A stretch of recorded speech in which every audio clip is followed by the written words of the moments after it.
잡음이 계속되고 있는 검찰 경찰 수사권 조정안, 정부가 오늘 최종 발표를 한다고 합니다. 이제 몇 시간 있으면 나올 걸로 보이는데요. 그래서 이 시간에는 경찰이 수사 종결권을 가져야 한다는 입장에 더불어민주당 표창원 의원, 수사권 조정하지 말고 현행 그대로 유지해야 한다는 민주평화당 김경진 의원 차례로 연결해서 말씀 나눠보겠습니다. 먼저 표창원 의원님. 네, 안녕하세요. 예, 감사합니다. 의원님이 경찰대학 출신이시란 말이에요? 네, 그렇습니다. 예. 곧 발표된 검경 수사권 조정안, 이 경찰의 수사권을 확대하는 방안이 주요 내용이 될 걸로 보시나요? 네, 그렇게 해석이 되죠. 다만 네. 저는 경찰의 수사권 확대이기보다는 네. 그 표현 자체를 검찰에 독점되어 있던 수사 권력의 균점, 네. 견제와 균형, 그리고 네. 통제받지 않은 검찰 막 안에 있었던 것을 시민사회와 언론, 변호인 등에 의한 통제가 가능한 유리 그릇 안으로 옮겨놓는 것이다. 그렇게 저는 보고 싶습니다. 네.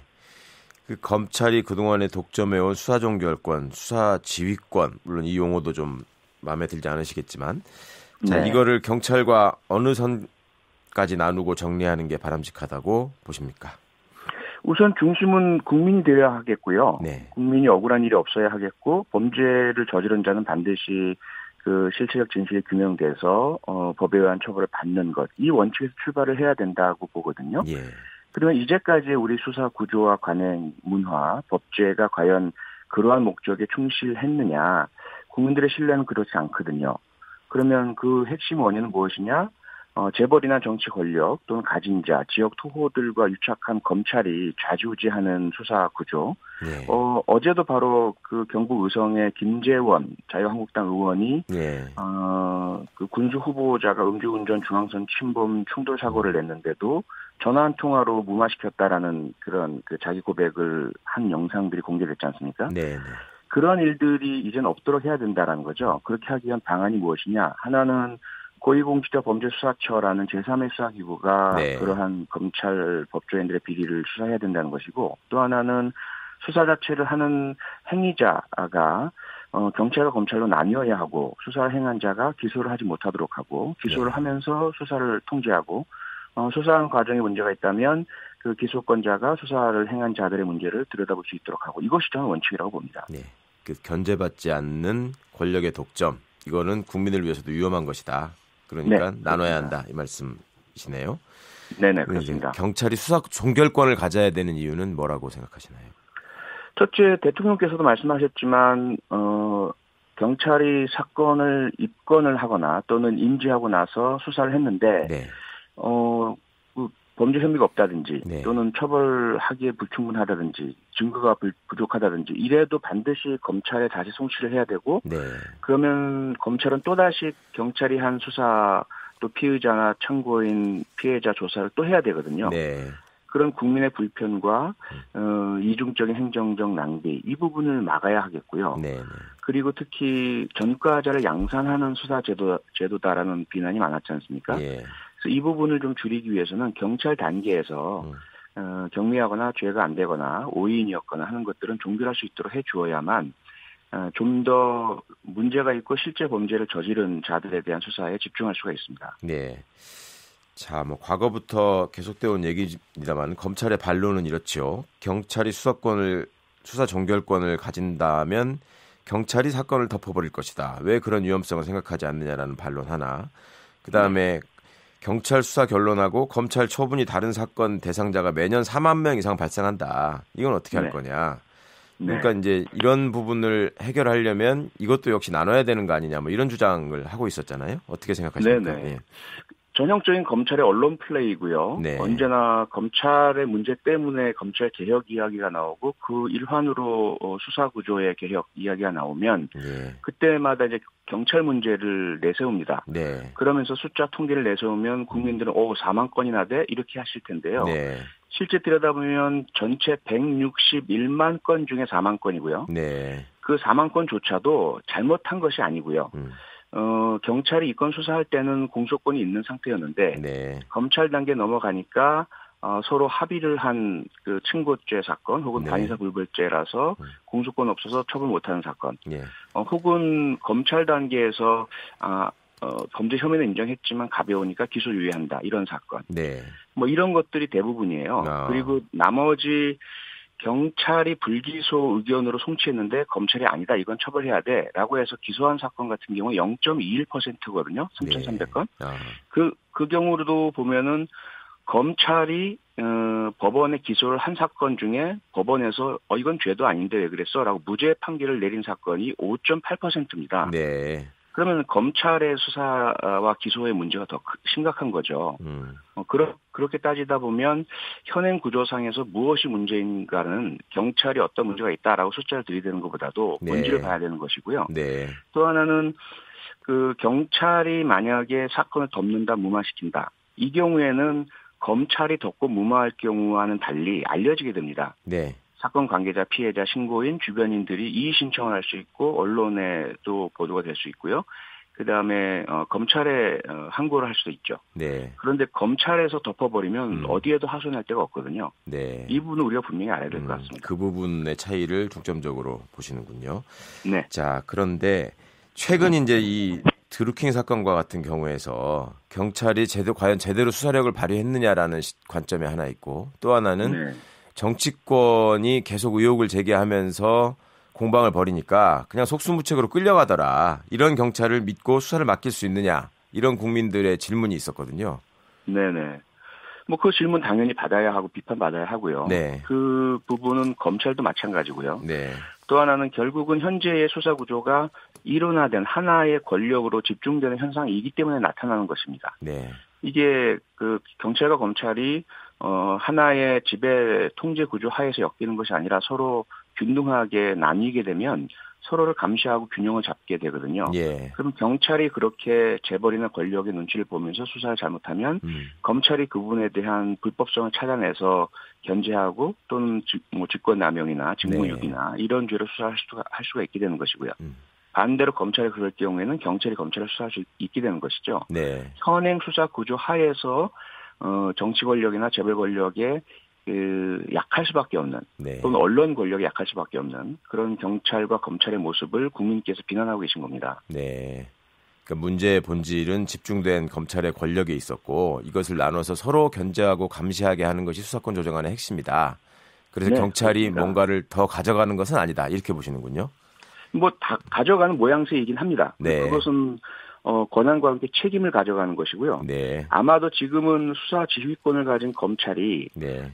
경찰이 잘못해도 내 지휘하에 있으니까 수정 교정하거나 그리고 끌어안고 왔어요. 백남기 네. 농민 사건도 그렇죠. 그렇고 우리가 네. 확인이 박종철 군 사건도 마찬가지잖아요. 네. 그런데 이게 수사 지휘권이 없어지고 수사 종결권이 경찰로 넘어가게 되면 그에 따른 책임을 져야 되기 때문에 네. 만약에 그러한 잘못된 수사나 인권 침해나 혹은 뇌물수수나 이런 것들이 있게 된다면 검찰이 가만히 있지 않게 되는 상황이 생겨버리게 되는 것이죠. 네, 오늘 말씀 잘 들었습니다. 의원님 감사합니다. 네, 고맙습니다. 네. 자, 이어서 이제 검찰 출신이시죠. 우리 민주평화당 김경진 의원 연결하겠습니다. 안녕하세요. 네, 안녕하십니까. 네, 의원님 감사합니다. 의원님이 부장검사까지 지내신 검사 출신이시란 말이에요. 예. 그렇죠. 예. 지금 이제 표창원 의원 말씀 들으셨는지 모르겠는데 이제 검경 수사권 조정안이라는 건 경찰에다가 무슨 수사권을 확대시켜 주는 게 아니라 네. 검찰 개혁의 일환으로서 너무 집중된 권력을 나누는 것이다. 그래야지 예. 견제와 균형이 가능하다. 네. 이런 말씀을 하셨는데 먼저 이 의견에 대해서는 어떻게 생각하세요? 사실 검찰 개혁이 필요하다면 네. 공수처를 확대한다든지 지금 이제 이런 방향으로 가야지. 예. 지금 현재 수사권 조정안이라고 하는 것은 검찰이 현재 경찰에 대해서 행사하고 있는 수사 지휘 그리고 경찰이 했던 수사를 검찰이 전면적으로 이렇게 재조사하고 검증할 수 있는 기회를 뺏어버리겠다는 그런 내용이거든요. 예. 그래서 검찰 개혁이 필요하면 검찰 개혁을 해야 될 문제지 이 검찰과 또 경찰 사이의 수사권 조정의 문제는 또 다른 차원의 문제다. 저는 그렇게 보고 있습니다. 네. 그러니까 이제 KBS 저희 국회 이제 두 군데 되게 다 가깝지 않습니까? 예. 근데 이제 보시다 보면 국회 정문 출입문 앞에 이렇게 시위하고 계시는 분들 많이 계시거든요. 그렇죠. 네, 근데 이제 제도 개선 뭐 이런 것도 있지만 사건과 관련해서 억울하다 이런 내용의 시위를 하고 계신 분들 계시거든요. 예. 그리고 이제 서초동에 가보면 대법원이나 대검찰청 앞에도 항상 계시죠. 매일 그렇게 네. 몇 년째 시위하고 계신 분들이 계세요. 네. 근데 이게 그 숫자가 그러니까 이제 아까 표창원 의원께서는 이게 경찰에서 올라온 걸 검찰에서 뒤집은 그 숫자가 그리 많지 않다라고 얘기를 하시는데 네. 경찰에서 기소 의견으로 왔는데 검찰에서 불기소로 그러니까 이제 무혐의라든지 이렇게 실질적으로 처분하는 건수가 160만 건 중에 실제 한 16,000건 정도가 됩니다. 예. 그러니까 아까 표창원 의원님 통계 중에 가장 핵심되는 내용은 살짝 말씀을 좀 이게 안 하셨는데, 네. 근데 이 16,000건이 그러니까 경찰에서 기소 의견인데 검사가 불기소한 이 16,000건이라고 하는 숫자가 그러면 적은 건수냐? 네. 그렇게 안 본다는 겁니다. 그리고 또 한 가지는 경찰에서 불기소 의견, 무혐의 의견을 달았는데 검찰에서 뒤집어진 건수가 한 3,000건 정도 된다는 거거든요. 3,000건, 네. 예, 그러면 그 건수가 적은 건수냐. 네. 그러니까 이 형사사건이라고 하는 것은 사람들의 어떤 사회적인 운명 또 재산과 어떻게 보면 몇 년 동안 감옥 가 있고 있느냐 마느냐 이제 그에 관한 문제 아니겠습니까? 네. 그래서 이 통제라고 하는 것은 많으면 많을수록 좋고 다층이면 다층일수록 좋다라고 하는 것이 사법의 큰 원칙입니다. 네. 그러니까 이게 그냥 경찰 수사 한 번 한 걸로 그냥 효율성을 부여할 거라면 대부분 재판도 1심, 2심, 3심을 왜 두겠습니까? 그래서 이게 수사도 이 경찰이 초등 수사를 하게 되면 검찰이 그걸 꼼꼼하게 살펴보는 이 이 중층적인 수사 구조가 필요한 것이 그런 이 형사사건이라고 하는 것에 대한 워낙 엄중한 사회적인 의미 때문에 네. 이걸 좀 제대로 볼 수 있고 이게 중층적으로 볼 수 있는 이런 구조가 필요하다. 이런 철학적인 기반 위에서 이게 만들어진 제도인 겁니다. 그런데 그거를 뺏어버리고 그냥 경찰에게 자율성을 부여하고 경찰 마음대로 수사할 수 있게 한다라고 하는 것은 근본적인 어떤 형사소송법의 원리에 안 맞는다. 저희는 그렇게 보고 있습니다. 지금 예상되는 수사권 조정안이 그러니까 경찰의 수사 종결이 이루어지면 그 뒤에 이걸 검찰이 어떻게 정정하거나 바로잡을 수 있는 방안은 전혀 없는 방안이 나올 것이다. 이렇게 보시나요? 그러니까 이제 그 부분은 지금 이게 정부의 안이거든요. 네. 그래서 최종적으로 이제 국회에서 형사소송법을 개정하는 내용이 어떻게 되느냐에 따라서 달려질 문제인데. 그렇겠죠. 네. 예. 근데 이제 정부의 안에 대해서 현재 이제 민주당이 집권 여당이고 뭐 이번 선거에서 압승을 했으니까 전체적으로 이제 그대로 통과될 확률이 상당히 높다 보니까 이제 뭐 이제 이런저런 논의가 있는 건데요. 예. 어쨌든 현재 정부 안대로 한다면 경찰의 부실 수사가 그냥 이렇게 은폐되고 넘어갈 가능성들이 높다. 저희는 그렇게 보고 있습니다. 예.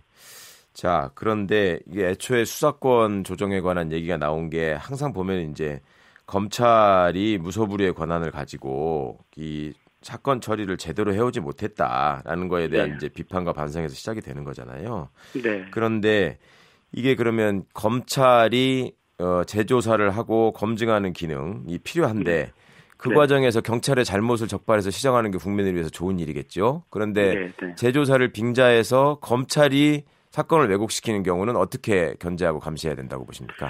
그래서 지금 이제 그 부분과 관련해서는 공수처 기능이 조금 필요하다라고 이제 보고 있어서 그래서 그 검찰의 지금까지의 어떤 수사권 전면적 독점에 따른 모순이나 문제점을 제한적으로 해결하기 위한 공수처 기능에 대해서는 여야가 지금 대체로 공감하고 있는 부분입니다. 아, 그렇군요. 네. 네, 그래서 그 부분은 공수처로 해결할 문제지 검찰과 경찰의 수사권의 어떤 권한 분배 또 현재 잘 되어 있는 통제 시스템을 없애고 경찰의 자율성을 확대시키는 것이 마치 이 문제를 해결하는 것으로 착각되면 안 된다라는 생각입니다. 예. 의원님 시간이 참 아쉬운데요. 이 문무일 검찰총장이 수사의 적법성을 강조했고요.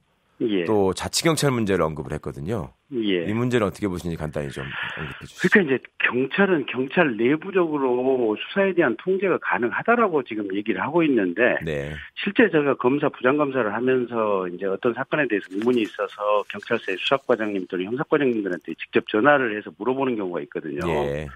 그러면 99% 그런 사건이 있었습니까가 첫 반응이에요. 아하.